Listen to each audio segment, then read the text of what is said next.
नमस्कार, स्वागत है आप सभी का डीडी न्यूज के इस विशेष सांकेतिक भाषा के बुलेटिन में। आपके साथ मैं हूं संध्या शर्मा और मेरे साथ है मेरी सहयोगी दीपाली। आइए बुलेटिन की शुरुआत करते हैं हेडलाइंस के साथ। फ्रांस के एवियन में G7 शिखर सम्मेलन का आयोजन। प्रधानमंत्री नरेंद्र मोदी होंगे सम्मेलन में शामिल।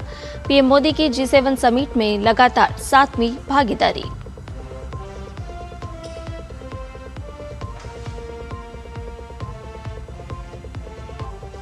ऐतिहासिक रहा पीएम मोदी का स्लोवाकिया दौरा। व्यापार, तकनीक और इनोवेशन को लेकर कई अहम समझौते। स्लोवाकिया के सर्वोच्च सम्मान से सम्मानित हुए पीएम मोदी। देशवासियों को समर्पित किया अवार्ड।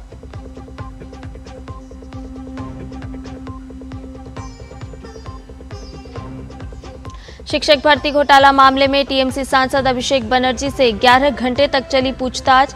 सीबीआई, ईडी की संयुक्त जांच से सामने आ रही है मनी लॉन्ड्रिंग और अवैध लेन देन की सच्चाई।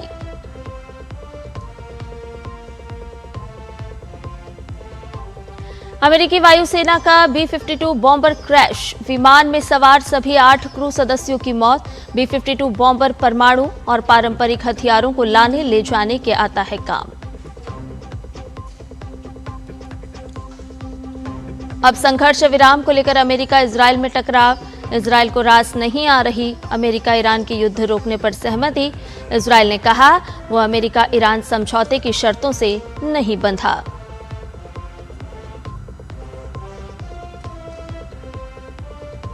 और फुटबॉल विश्व कप में दिखा ऐतिहासिक उलटफेर। विश्व कप में पहली बार हिस्सा ले रही कैप वर्डे ने खिताब की प्रबल दावेदार और 2010 की चैंपियन स्पेन की गोल रहित ड्रॉ पर रोका।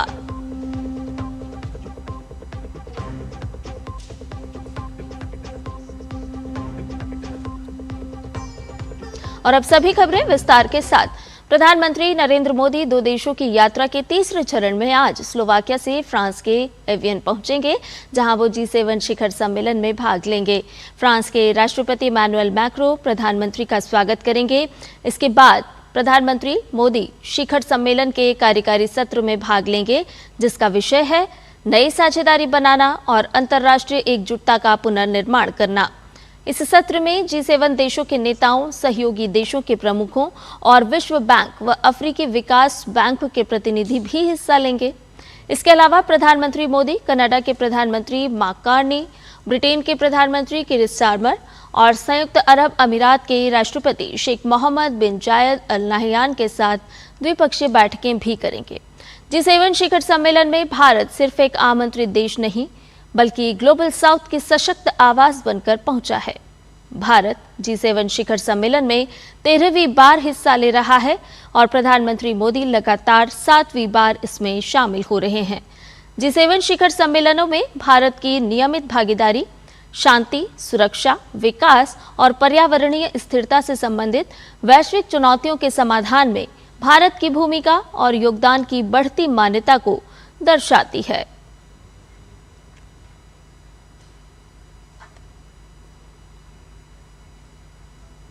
प्रधानमंत्री नरेंद्र मोदी को स्लोवाकिया के शीर्ष सम्मान order of the white double cross first class से सम्मानित किया गया।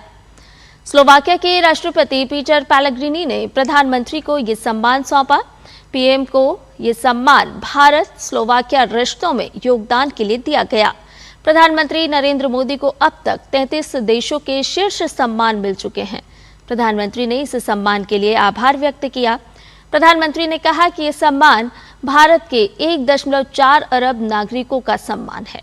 प्रधानमंत्री ने इस सम्मान को भारत और स्लोवाकिया के बीच स्थायी और मजबूत मित्रता को समर्पित किया। प्रधानमंत्री नरेंद्र मोदी ने स्लोवाकिया के राष्ट्रपति पीटर पेलेग्रिनी से मुलाकात की। दोनों नेताओं ने मजबूत द्विपक्षीय सहयोग से जुड़े मुद्दों पर विचार विमर्श किया।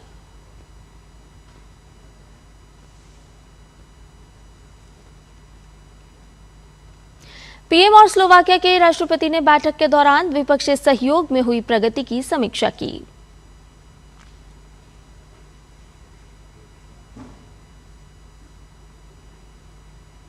पीएम ने स्लोवाकिया की राजधानी स्थित राष्ट्रपति आवास में एक विशेष योग सत्र का भी अवलोकन किया।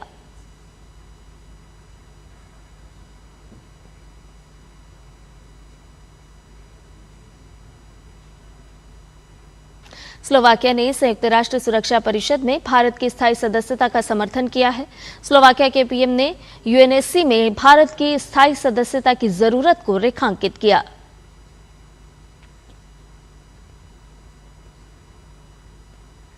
इसके साथ ही स्लोवाकिया में प्रधानमंत्री नरेंद्र मोदी ने प्रमुख सीईओ और निवेशकों से मुलाकात की। इस दौरान स्लोवाकिया के प्रधानमंत्री रॉबर्ट फिको भी मौजूद रहे।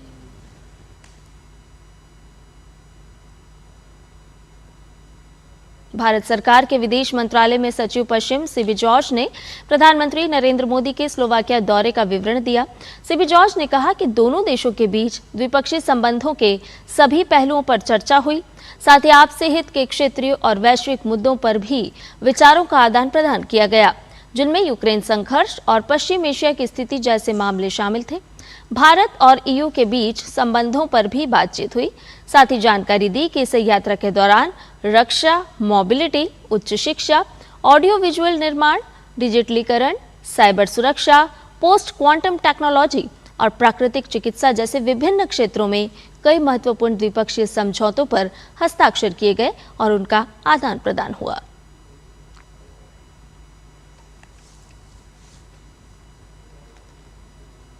पश्चिम बंगाल में सरकार बदलते ही पूर्व सीएम ममता बनर्जी और उनके भतीजे अभिषेक बनर्जी की मुश्किलें बढ़ती जा रही है। ममता सरकार में हुए घोटालों की जांच तेजी से जारी है। शिक्षक भर्ती घोटाला मामले में टीएमसी सांसद अभिषेक बनर्जी कोलकाता के सॉल्ट लेक स्थित सीजीओ कॉम्प्लेक्स में ईडी के सामने पेश हुए। यहां मनी लॉन्ड्रिंग और संदिग्ध लेन देन से जुड़े कई पहलुओं पर उनसे करीब 11 घंटे तक पूछताछ की गई। पश्चिम बंगाल के चर्चित शिक्षक भर्ती घोटाले में ईडी मनी लॉन्ड्रिंग, वित्तीय लेन देन और भर्ती प्रक्रिया में सामने आई अनियमितताओं से जुड़े विभिन्न पहलुओं पर जांच कर रही है। ये मामला पश्चिम बंगाल में प्राथमिक शिक्षकों की नियुक्ति प्रक्रिया में भ्रष्टाचार से जुड़ा है। आरोप है कि भर्ती के दौरान निर्धारित नियमों का पालन नहीं किया गया और कई ऐसे अभ्यर्थियों को नियुक्ति दे दी गई जो पात्रता मानकों पर खरे नहीं उतरते थे, कम अंक प्राप्त करने वाले थे या जिनके नाम मेरिट लिस्ट में शामिल ही नहीं थे। आरोप है कि इस प्रक्रिया में योग्य उम्मीदवारों की अनदेखी कर पैसे देने वालों को लाभ पहुंचाया गया। कलकत्ता हाईकोर्ट के निर्देशों के बाद सीबीआई और ईडी दोनों एजेंसियां इस नेटवर्क की परतें खोलने में जुटी हुई है।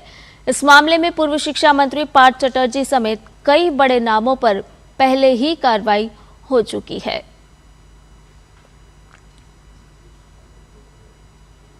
अमेरिका के कैलिफोर्निया में स्थित एडवर्ड्स एयरफोर्स बेस पर कल बड़ा सैन्य विमान हादसा हो गया।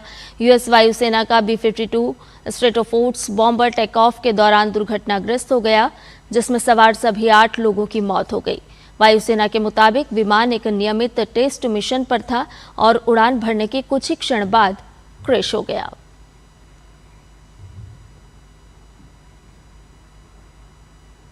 अमेरिका और ईरान के बीच युद्ध रोकने पर सहमति के दौरान नेतन्याहू और ट्रंप के बीच टकराव के हालात फिर बन गए हैं।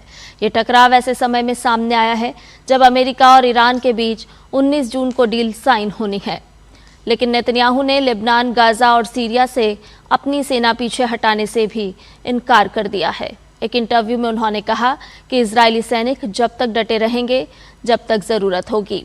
साथ ही नेतन्याहू ने फिर अपने वादे को दोहराया कि किसी भी समझौते की शर्तों के बावजूद ईरान को कभी भी परमाणु हथियार हासिल नहीं करने दिए जाएंगे। फुटबॉल विश्व कप 2026 में कल प्रतियोगिता के इतिहास का एक बड़ा उलटफेर देखने को मिला। विश्व कप में पहली बार हिस्सा ले रही कैप वर्डे ने अपने डेब्यू मैच में ही खिताब की प्रबल दावेदार और 2010 की चैंपियन स्पेन को गोल रहित ड्रॉ पर रोककर सभी को चौंका दिया। स्पेन की तरफ से 27 शॉट्स देखने को मिले, जिसमें से 16 बॉक्स के अंदर थे और 7 टारगेट पर थे। हालांकि इसके बावजूद स्पेन की टीम गोल नहीं कर पाई। स्पेन की फीफा रैंकिंग 2 है, वहीं कैप वर्डे की रैंकिंग 67 है।